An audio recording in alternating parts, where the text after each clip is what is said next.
Before we start, you need to know, this story is true. I wish it wasn't. The memory of that place is a splinter in my mind.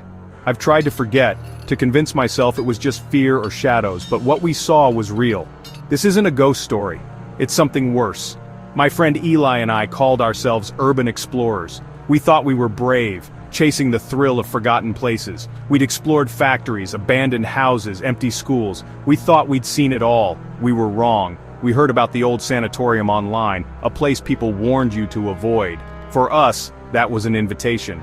We packed our flashlights and cameras, ready for another adventure. We didn't understand that some warnings are meant to be heeded.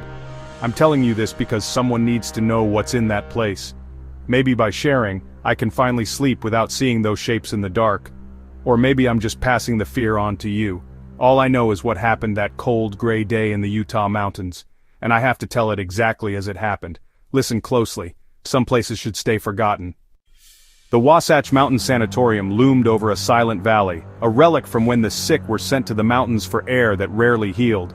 Locals called it the Whispering Walls, said the wind there carried secrets and sorrow. Eli and I drove up the cracked road, trees crowding in, the building appearing suddenly, a hulking mass of red brick and broken windows. A rusted fence, torn open, welcomed us.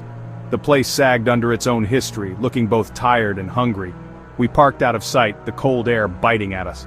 No birds sang, even the wind seemed to hold its breath. Eli grinned. Ready? I nodded, but unease twisted in my gut. This place felt different, like it was watching us.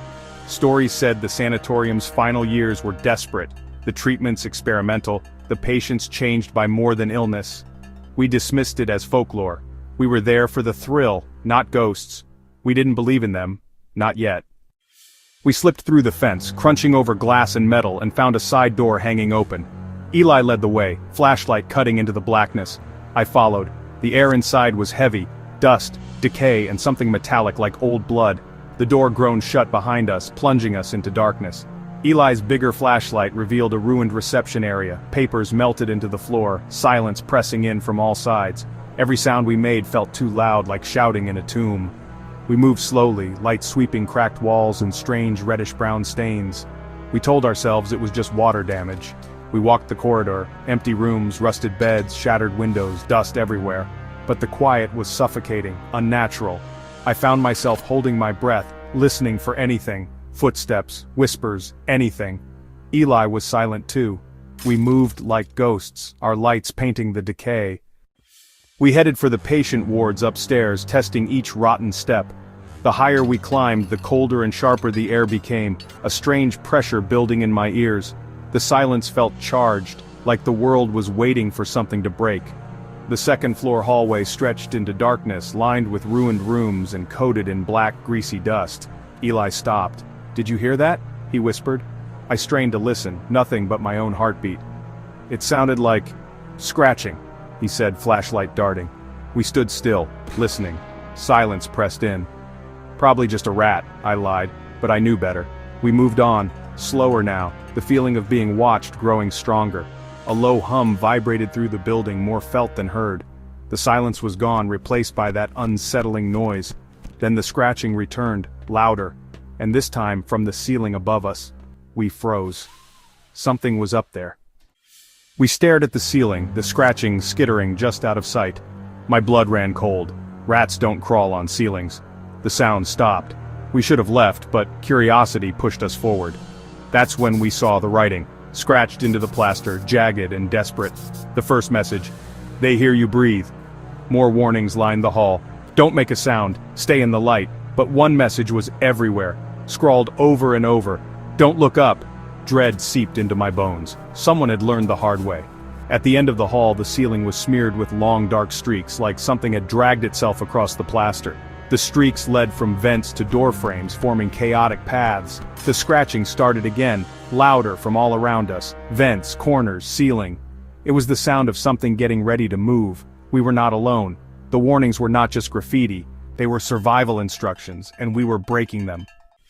The humming grew, vibrating through the floor. The scratching above was frantic. We stood frozen, flashlights pointed at the pulsing black streaks on the ceiling. "Don't look up," I whispered, but the urge was overwhelming. Eli couldn't resist. He aimed his light at a dark corner. For a moment, nothing.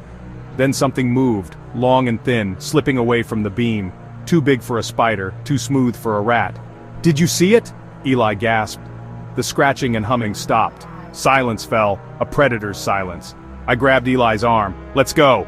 But fear rooted us in place. Then a new sound, wet, clicking right above my head. I couldn't help it. I looked up, I broke the rule. My flashlight caught them. The ceiling was covered with them. Long, dark, many-limbed things clinging to the plaster. Dozens of red eyes stared down at us. The sanatorium wasn't empty. It was full. They hung from the ceiling, bodies like soot and shadow, too many limbs, too many eyes. Red, glowing, watching. One unfolded above me, a spindly leg reaching down, joints clicking wetly. I was paralyzed, staring as it descended. Eli screamed, breaking the spell. He yanked me back and we fell as the limb swiped where my head had been. We scrambled up and ran, the hallway a nightmare tunnel. The scratching was everywhere. Creatures dropping from the ceiling, moving with jerky, unnatural speed. They hunted us. We tore down the stairs, burst outside and ran for the car. We didn't stop until we were speeding away. I looked back. Dozens of dark shapes pressed against the windows, red eyes glowing. We never went back. Don't go to that place, don't look for it. And if you ever see a warning on the wall, believe it. Stay in the light.